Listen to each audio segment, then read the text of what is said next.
Good morning and welcome back to Cooking with Sally J.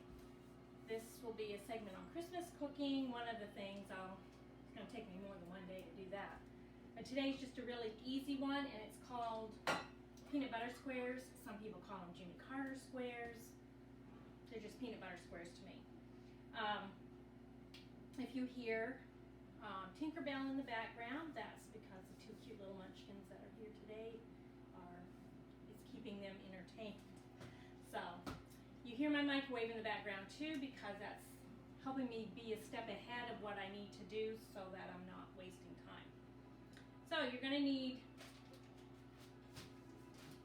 here we go with my brain freezing, Domino sugar, graham cracker crumbs, a cup of melted margarine, and chocolate chips. I think that's it. So peanut butter, of course. Peanut butter is a big deal. Okay, so in our bowl, we're going to put the cup of margarine. I hate melting this. Blue Bonnet used to be much better than it used to be, but so just stir it up. Don't let it be all watery on the bottom. You're just going to put that in your bowl, along with 1.5 cups of graham cracker crumbs, and 1 cup of peanut butter.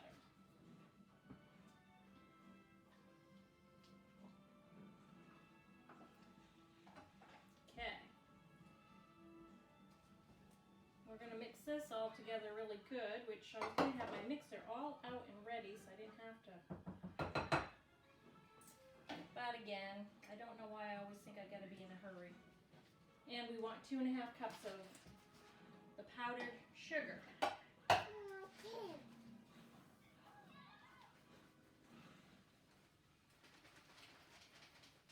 Well, we're making a mess.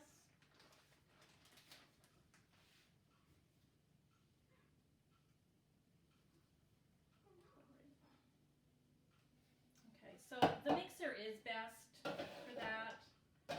So I am going to get it out.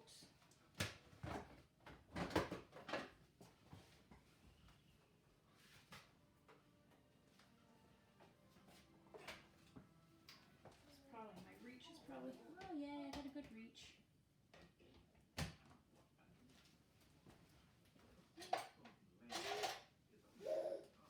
I've been procrastinating so bad on this because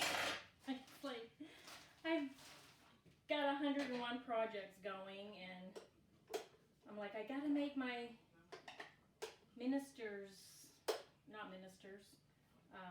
our board members. Every year I make our board members a platter, and I usually have either a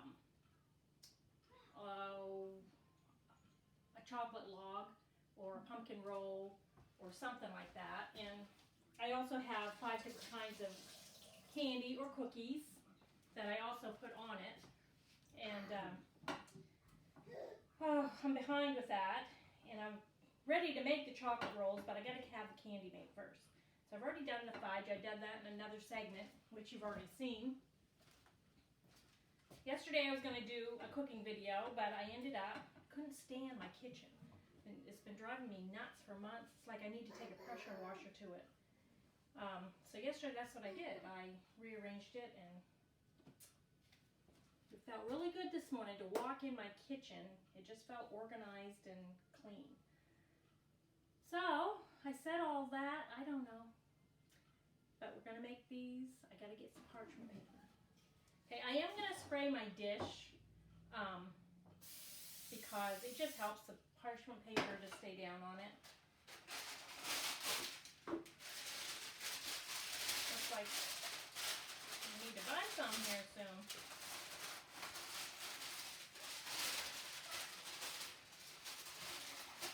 I will tell you guys, my whole life, I have hated stuff like to rip it off, and it just annoys me so bad. I wish they'd invented some other way where it comes off in sheets or something. This is so annoying. The sharpness of the thing never ever is sharp enough.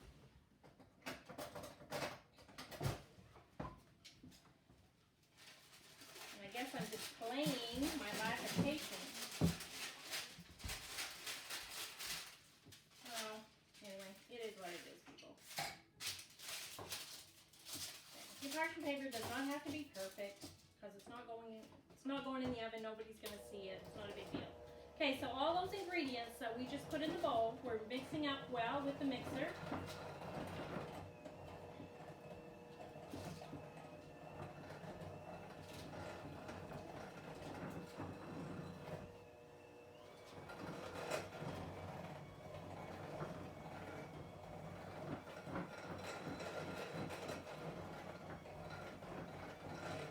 Nellie Knox, some of you that are my actual friends in real life, I mean this is real life, but you know what I'm saying, not in YouTube world, would know Nellie Knox, and she was always famous for making these, but she always called them Jimmy Carter squares.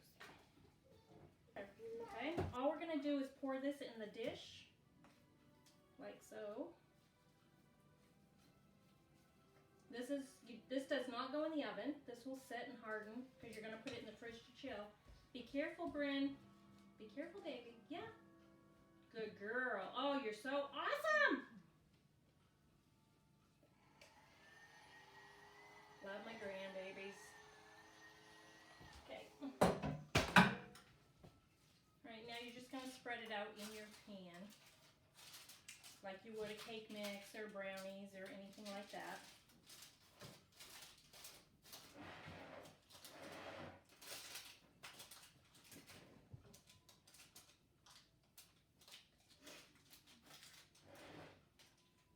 One thing I always tell myself is when I go back to watch this before I get them posted, it's like I can always get rid of it and do it again, but I never do. It's like, who cares, right?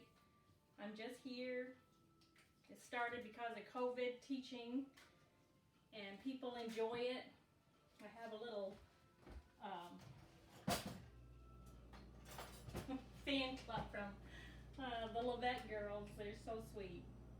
They make everything I cook or show.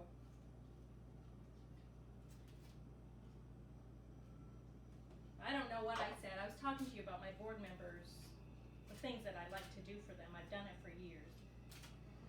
So I try to get this part of my platter thing done first and in the freezer. That way when I make whatever I make for the center is all done and I just do it. But I'm behind schedule this year. Okay, so now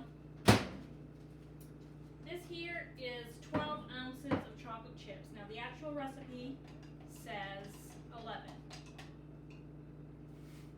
Do 12. And just before my last time in the microwave, I add 2 tablespoons of Crisco because that just gives it that hardening aspect when it settles and cools, you know, in the fridge. So you don't have so when you cut them, you don't have a sticky chocolate. So that was 11 ounces of chocolate. So the microwave, this is important. You do not do it all at one time. 1 minute. Mine takes me 3 minutes because I keep my chocolate chips in the freezer. I do that because I like to know they're here, and when I want them, so I keep them in the freezer. So if you're going to microwave them to melt them down, it will take about 3 minutes. You cannot do it 3 minutes all at once. It will burn and it will not be good. So what I do is I put it in for 1 minute, and then I go in and stir it, and it's, okay, my brain is like going a million miles an hour. It's going a step ahead of what I need. So 1 minute. It's gonna be still pretty chocolate chippy. The bottom will be wet, but still stir it up. And then you put it in for 1 more minute and stir it. It'll be a little more softened. And then before you put it back in, put in your 2 tablespoons of Crisco and put it in for 1 more minute.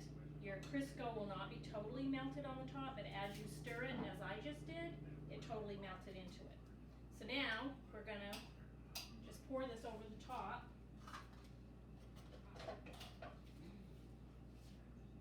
Like this.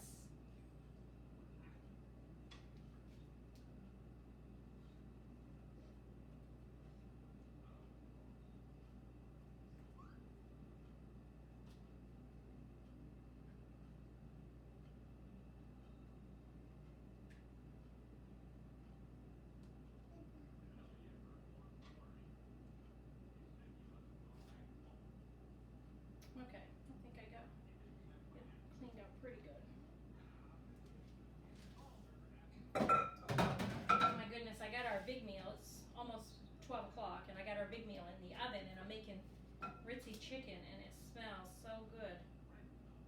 Which, if you want that recipe, just type in Cooking with Sally J, Ritzy chicken, and it'll come right up. It's very easy. Okay, so you just want to spread that out really good.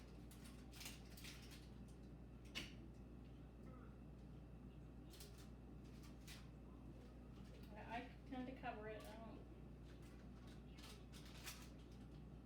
There. Okay. Now it's ready to go in the fridge.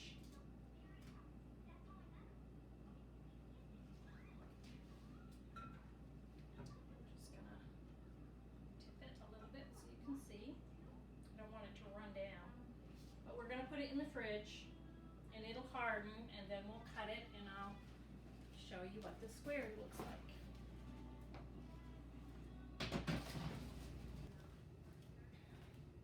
Hi, welcome back to Cooking with Sally J. The peanut butter squares or Jimmy Carter squares or whatever you want to call them are done. I'm just getting ready to take them out of the pan to put them in the freezer to get ready to put other things that I'm making along with those platters that I mentioned.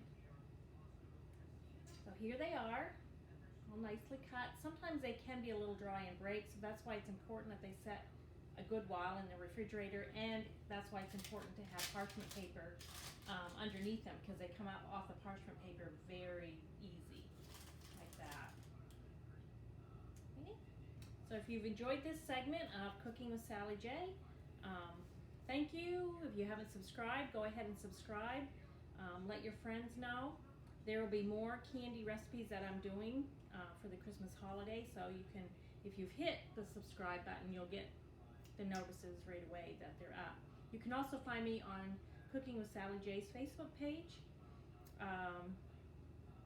The video and the recipes will also be right there. You can also message me if you are having trouble finding something. So I hope you've enjoyed this segment. Very quick, very easy, and I hope you try it. Good night and God bless.